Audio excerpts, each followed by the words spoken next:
सिद्धेभ्यः नमो अरिहन्ताणं नमो सिद्धाणं नमो आयर्याणं नमो उवज्झायाणं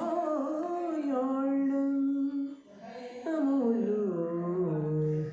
सर्वसाहुणं।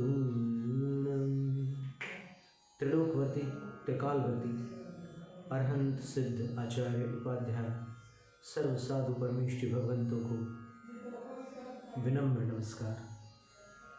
द्वादशांग श्रुत देवता स्वरूपा भगवती जिनवाणी माता सरस्वती देवी को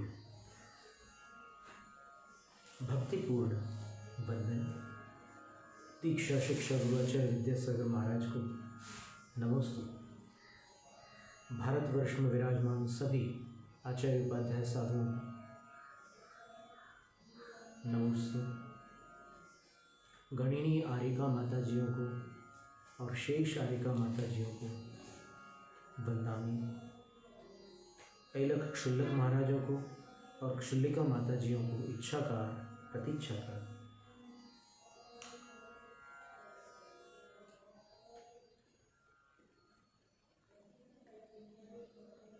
यस्य स्वयं स्वभावाप्तिरभावे कृत्स्नकर्मणः तस्मै संज्ञानरूपाय नमोस्तु परमात्मने।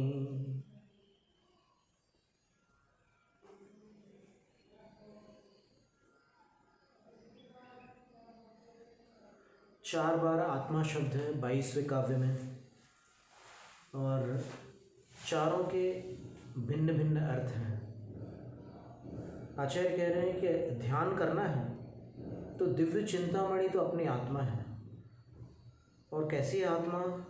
तो स्वसंवेदन सुव्यक्त अर्थात आत्मानुभूति से जिसका स्पष्ट परिचय होता है। और कैसी है? देह प्रमाण है, शरीर के बराबर है।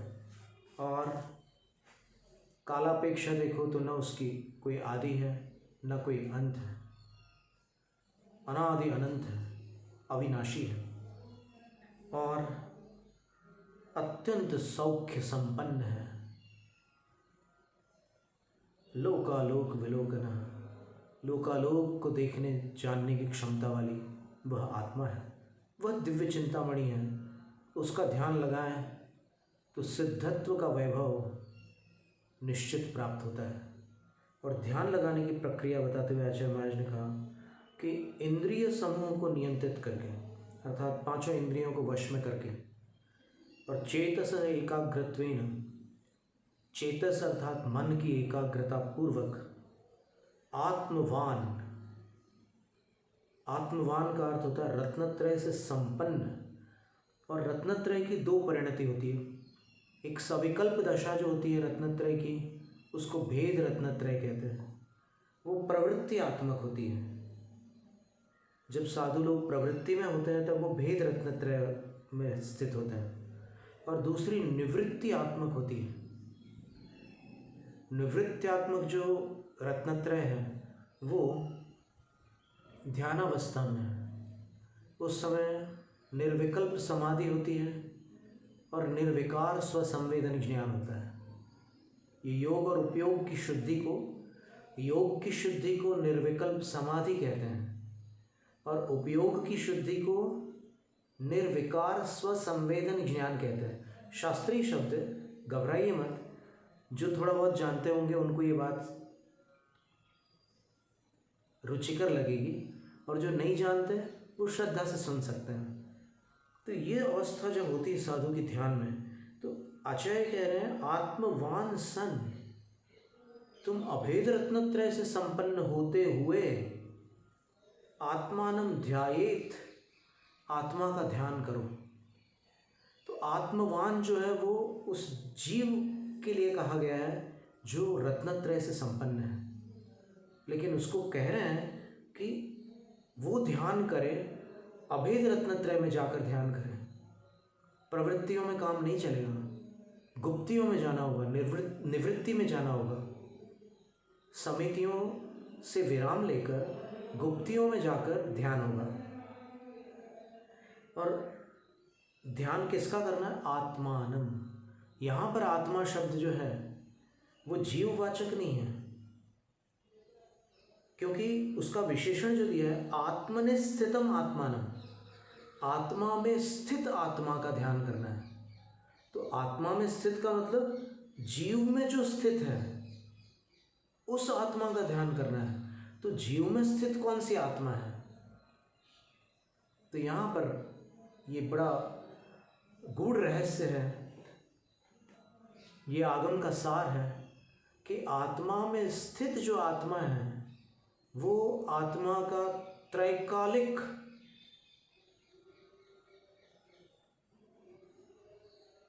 शुद्ध भाव है। यानी आत्मा अनंत शरीरों में क्यों न भटकती रहे, लेकिन आत्मा कभी अनात्मा नहीं हो सकती। तो वो जो भाव है आत्मा के भीतर का, जो आत्मा को कभी अनात्मा नहीं बनने देता, वो परम चैतन्य भाव, वो शुद्ध पारिणामिक भाव, वो आत्मा है। तो ध्यान किसका करना है? ध्येय कौन है? तो वो जो पिछले काव्य में जो बात कही थी, वो तीनों काल इसमें पाई जाती है, बस उसका ध्यान करना। वो भाव अपने अंदर है, जैसे दूध के अंदर घी है, वो जानने वाले जानते हैं। तिल के अंदर तेल है, जानने वाले जानते हैं। काष्ठ के अंदर अग्नि है, जानने वाले जानते हैं। उसी प्रकार आत्मा के अंदर वो आत्मा है, शुद्धात्मा कहते हैं उसको। अपन इस आत्मा को शुद्ध आत्मा नहीं कह रहे हैं, शुद्धात्मा उस आत्मा को कह रहे हैं जो आत्मा में आत्मा है, उसका ध्यान करना है। और कैसे करना है? तो बोलते हैं आत्मनैव। आत्मनैव, यहां पर फिर एक आत्मा शब्द आ गया। इस आत्मा का अर्थ होता है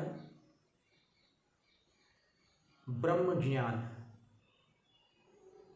ब्रह्म ज्ञान को भी आत्मा कहते हैं। तो उस ब्रह्म ज्ञान से ही आत्मा का ध्यान करना है आपको। ब्रह्म ज्ञान, वेदांतवादी ब्रह्म ज्ञान शब्द का प्रयोग करते हैं, बाकी इसका जैनत्व से कोई विरोध नहीं है। जैन धर्म में भी ब्रह्म आत्मा को ही कहा जाता है। तो वो जो ज्ञान है, वो ज्ञान कौन सा ज्ञान है? जो पूर्व सूत्र में आया था, स्वसंवेदन। स्वसंवेदन ज्ञान, और स्वसंवेदन को आत्मानुभूति कहा। और आत्मानुभूति जो है उसकी बहुत सारी श्रेणियां हैं, और उसमें जो आत्मा की अनुभूति है, अनुभूति शब्द का अर्थ यहाँ पर रसास्वादन नहीं है। जैसे अपन कहते हैं ना बोलचाल में कि रसगुल्ले का स्वाद तो वही जानता है जो मुंह में डालता है। वो वाली जो अनुभूति है वो रसगुल्ले के रस की अनुभूति है, वो आस्वादन है। लेकिन यहाँ पर आस्वादन रूप अनुभूति की चर्चा नहीं है। यहाँ पर एक अंतर्बोध रूप अनुभूति की चर्चा है। इसको अपन एक्सपीरियंस नहीं कह सकते, इसको अंग्रेजी भाषा में रियलाइजेशन कहते हैं। आप देखिए आत्मानुभूति का अंग्रेजी अनुवाद क्या है? सेल्फ एक्सपीरियंस है या सेल्फ रियलाइजेशन है? तो रियलाइजेशन का अर्थ होता है, रियल माने असली, है ना? तो रियलाइज करने का मतलब होता है सत्यापित करना। तो वो आगम ज्ञान से, गुरु के उपदेश से, अभ्यास से और ध्यान से उस आत्मा को जब सत्यापित करता है, रियलाइज करता है, उसका नाम आत्मानुभूति है। और वो रियलाइजेशन जो है वो उसका वास्तविक परिचय है। हम एक उदाहरण देते हैं आपको कि किसी के विवाह को 32 वर्ष बीत गए और 32 वर्ष बीतने के बाद जब पति को उसके किसी राष्ट्रीय योगदान को लेकर बहुत बड़ा पुरस्कार मिला, तब पत्नी जीवन में पहली बार, जो तू तड़ाक करके बोलती थी, आज वो पहली बार कहती है कि आप इतने महान हैं। मुझे आज अनुभव हुआ। ये क्या है? अनुभव शब्द का अर्थ क्या हुआ? आज रियलाइज हुआ, आज मुझे ये सत्यापन हुआ कि आप इतने बड़े हैं, इतने महान हैं, आपने देश के लिए इतना बड़ा काम किया, आज आपको इतना बड़ा अवार्ड मिला। आज मुझे अनुभव हुआ कि आप क्या हैं। इसका अर्थ ये हुआ कि 32 साल तक सिर्फ मक्खियाँ उड़ाते रहे या फिर कुछ भी करते रहे। इसका नाम अनुभूति होती है। आत्मा के बारे में जानना और आत्मा को जानना, उसमें इतना अंतर है।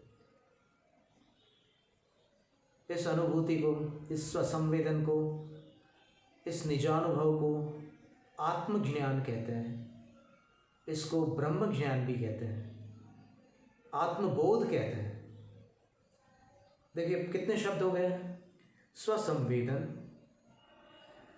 आत्मानुभूति, निजानुभव, आत्मबोध और ब्रह्म ज्ञान। ये ज्ञान, इसको न तो कठिन कह सकते हैं न सरल कह सकते हैं।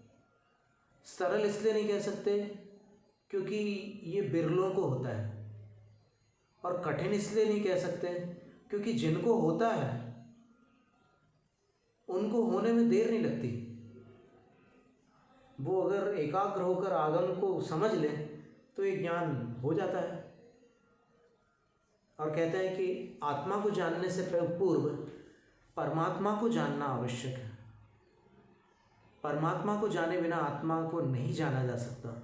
आचार्य कुंदकुंद स्वामी ने प्रवचन सार की 80 क्रमांक गाथा में लिखा है, जो जानति अरहंतम सो जानति अप्पाण। जो अरहंत को जानता है वह आत्मा को जानता है। बड़ी महत्वपूर्ण बात है। तो यहाँ पर यही बात थी। 4 बार आत्मा शब्द और चारों बार अलग अलग अर्थ। आचार्य पूज्यपाद स्वामी इतने कम शब्दों में, आप कल्पना कीजिए कि ये 16 अक्षर है। आत्मानमात्मवान ध्यायेदात्मनैवात्मनि स्थितम्। 16 अक्षरों में 4 आत्मा हैं और चारों आत्मा शब्द के अर्थ भिन्न हैं। क्या उनके ज्ञान का जो वैभव है अलौकिक था। और आचार्य पूज्यपाद स्वामी के विषय में एक प्रसिद्धि है। यहाँ श्रवण बेलगोल में एक शिलालेख है, प्राचीन भाषा में लिखे हुए, कि वो विदेह क्षेत्र गए थे। जैसे कुंदकुंद आचार्य गए थे, आचार्य पूज्यपाद स्वामी भी गए थे। वह इन्हें गिने आचार्यों के नाम मिलते हैं जो विदेह क्षेत्र जाकर के आए हैं। अब आचार्य महाराज कहते हैं कि गुरुओं की उपासना करने के बाद भी शिष्य लोग क्यों भटकते हैं? वो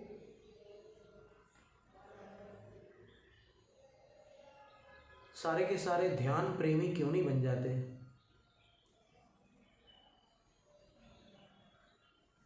कई बार उनका ज्ञान भी स्पष्ट नहीं होता। कई बार वो वक्तव्य देते हैं, वो आगम से बाहर निकल जाता है। क्या कारण है? और ऐसा ध्यान करने के लिए हम कैसे गुरुओं की संगति करें? तो आचार्य उत्तर देते हैं, अज्ञानोपास्तिरज्ञानम ज्ञानम ज्ञानी समाश्रयः ददाति यत्तु यस्यास्ति सुप्रसिद्धमिदं वचः। आचार्य कहते हैं कि अज्ञानियों की उपासना अज्ञान को प्रदान करती है। यहाँ पर अज्ञान शब्द का अर्थ दूषित ज्ञान भी होता है और अज्ञान शब्द का अर्थ कषाय भी होता है, क्योंकि कषाय कभी ज्ञान रूप नहीं होती, अज्ञान रूप होती है। और दूषित ज्ञान भी अज्ञान रूप होता है, क्योंकि उसमें भ्रांतियाँ होती है। तो ऐसे कषाय करने वाले अथवा आगम विरुद्ध जानकारियों को धारण करने वाले जो गुरुजन हैं, उनकी उपास्ति अर्थात उपासना अज्ञान को प्रदान करती है। और ज्ञानी समाश्रय ज्ञानम ददाति, और निर्विकार स्वसंवेदन ज्ञानियों की का समागम अर्थात जो साधु शुद्धोपयोग को छूने वाले साधु हैं। अब ये अपन बाहर से देखकर नहीं कह सकते, लेकिन उनकी जीवन शैली से कुछ आभास होता है।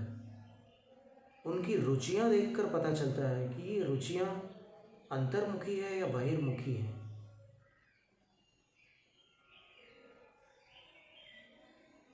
उनकी विरक्ति को देखकर आभास मिलता है। उनकी वाणी की जो शांतता है उससे आभास मिलता है कि जिसने शांति को छुआ है वही तो शांत होगा ना।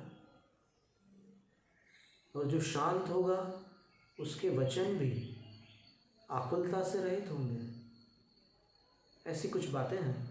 तो ज्ञानियों की संगति ज्ञान प्रदान करती है। और आचार्य कहते हैं कि इदम वचः सुप्रसिद्धम, ये बात सुप्रसिद्ध है, सारा जगत जानता है कि यत् तो यस्यास्ति ददाति, जिसके पास जो होता है वो वही दे सकता है, जो नहीं है वो कैसे देगा। अब जिनके पास आत्मज्ञान नहीं है वो आत्मज्ञान कहाँ से दे सकते हैं। यहाँ तो बड़ी अद्भुत बात कही है आचार्य महाराज ने कि आत्मज्ञान से काम नहीं चलेगा। आत्मज्ञान के बाद आत्मवान बनना होगा आपको,